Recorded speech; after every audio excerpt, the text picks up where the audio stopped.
What's going on, guys? Welcome back to the Bryce Bible Podcast. Today, we're going through an entire book of the Bible, a whole book.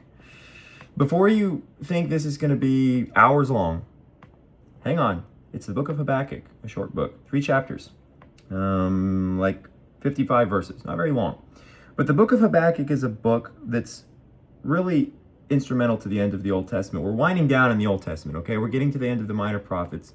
Habakkuk is the 8th out of 12 minor prophet books in the Old Testament. And we're seeing a lot of different things go on and be covered by a lot of these prophets. Nahum talking about the Assyrians coming to take over Israel before him, and then after him, Zephaniah is talking about the Assyrians again, and then about some of the internal struggles within Israel and Judah.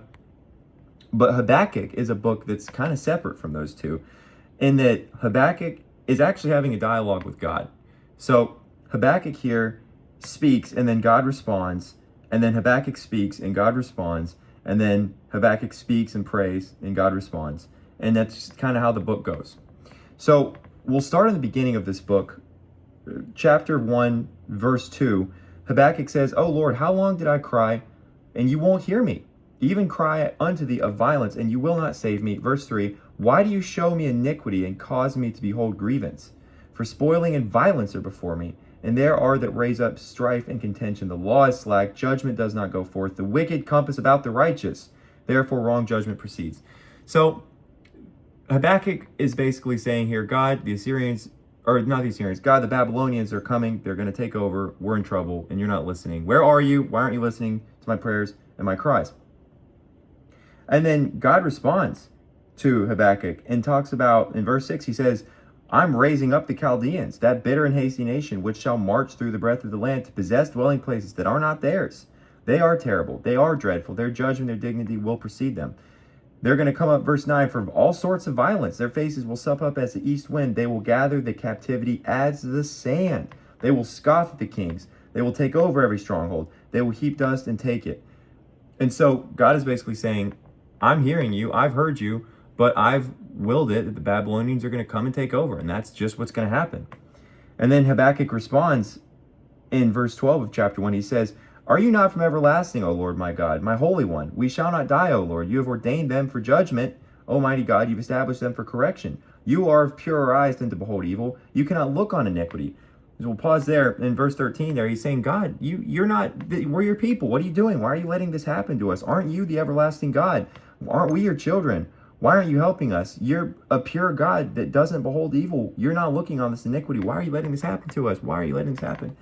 And then he says, Habakkuk finishes and says, "Wherefore do you look on those that deal treacherously, and hold your tongue, when the wicked devours the man that is more righteous than he?" So Habakkuk is saying, all right, on paper here, we're your children. When he says that we're more righteous than them, you know, we know Israel had done a lot of bad stuff. Israel had sinned and turned away from God and stuff. But Habakkuk is basically saying here, hey, we're your people, God, and you're turning your back on us, and you are giving more favor to the wicked men of Babylon than you are to your children. And he's confused by this.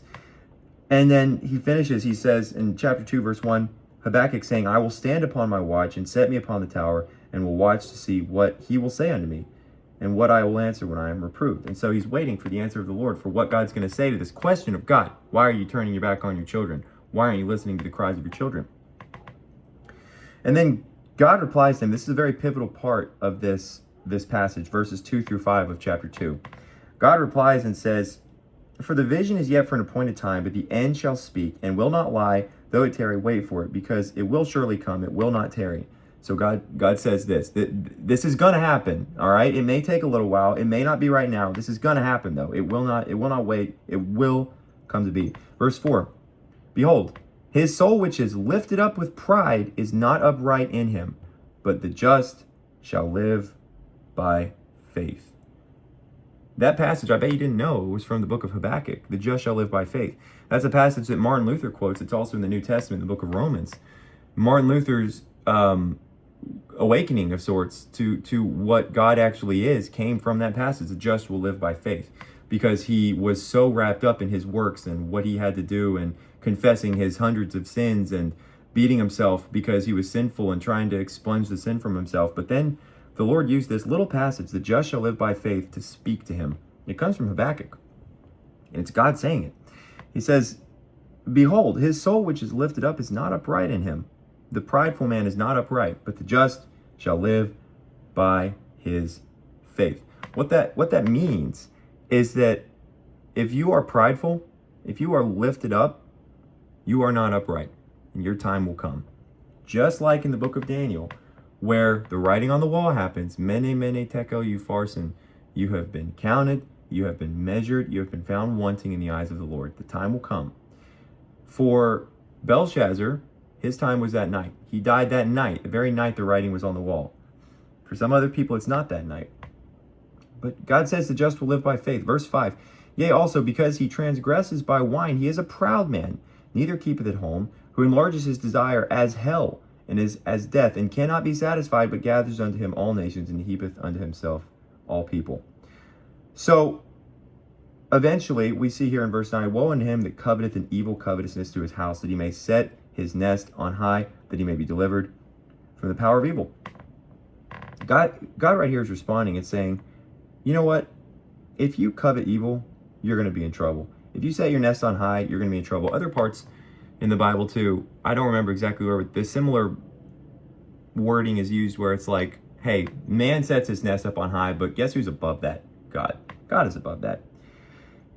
The proud man doesn't keep his home where he should be. He enlarges his desire as hell. It reminds me of Proverbs 27:20, which says, hell and destruction are never full, and the eyes of man are never satisfied. Eerily similar here. He enlarges his desire as hell. He is as death. He cannot be satisfied. So this proud man that is lifted up and is not upright has a continually growing desire. He wants more. He wants more. He never has enough. He cannot be satisfied. But there's an answer. Let's look at verse 14 of chapter 2. It says, for the earth shall be filled with the knowledge of the glory of the Lord as the waters cover the sea. So let's think about this for just a second. So what we've walked through so far, Habakkuk cries out to God, God, where are you? Why aren't you helping your people? Why won't you hear my prayers? Why won't you talk to me? Why won't you deliver your people from suffering? God says, I've chosen for the Chaldeans, the Babylonians, to come here and to take over, and as the sand of the sea, to take captives, the Israelites, God's people.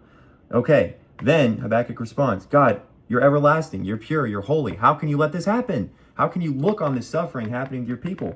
God says, there is an appointed time and place that will come to be. The just shall live by faith. The prideful will be lifted up momentarily. They will enlarge their desire as hell, but they cannot be satisfied. Woe unto them. God is saying that in the interim, these wicked men are going to succeed, but in the long run, the just shall live by faith. Because the earth will be filled with the knowledge of the glory of the Lord as waters that cover the sea. That's a lot. So the knowledge of the Lord is going to fill the earth. Verse 18 of chapter 2 is a good verse to think about. What does it profit the graven image that the maker thereof has graven it, the molten image, and the teacher of lies, that the maker of his work trusteth therein, to make dumb idols? Woe unto him that says to the wood, awake, to the dumb stone, arise, it shall teach. Behold, it is laid over with gold and silver. There is no breath in it in the midst of it all. But the Lord God is in his holy temple. Let all the earth keep silence before him. Wow.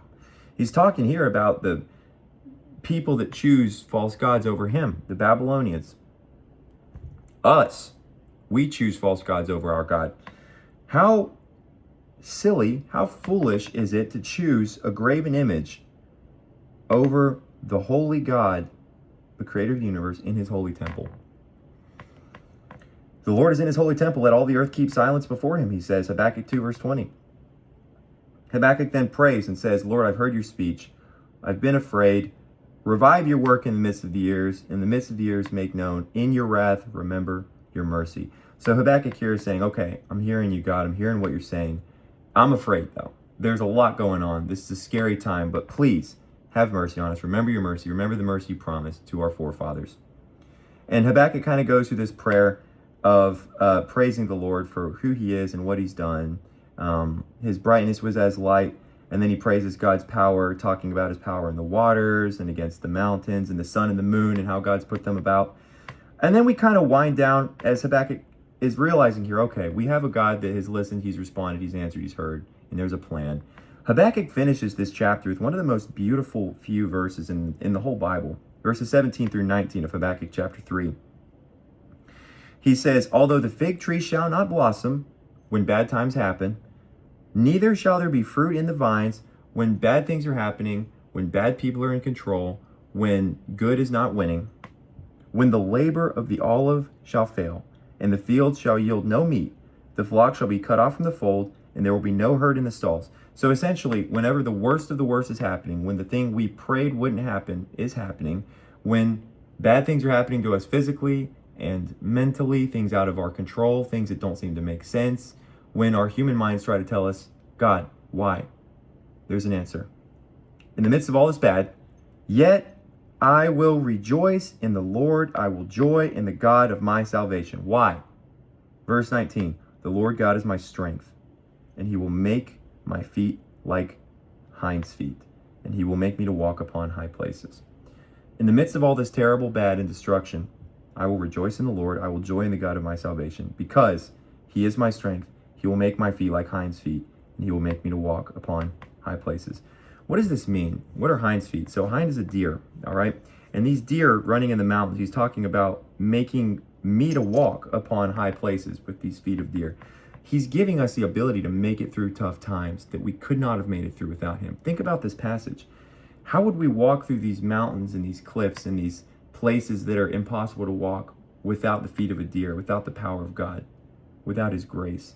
He's saying, there are bad times. I understand. You've told me, God, there will be bad times. They're happening now. I understand. But because you are a good God, a merciful God, a gracious God, you are my strength, and you will give me the ability to make it through these tough times. And more than that, walk upon high places. These difficult things, these tough things, these high places we have to walk through. We look up at it. How will we make it through? How do we climb the mountain? How do we get over this obstacle that we don't understand why it's there to start with, but then we have to climb it? We're given hinds' feet. We're given the feet of deer to walk through those tough times, because he is the God of our salvation and he is our strength.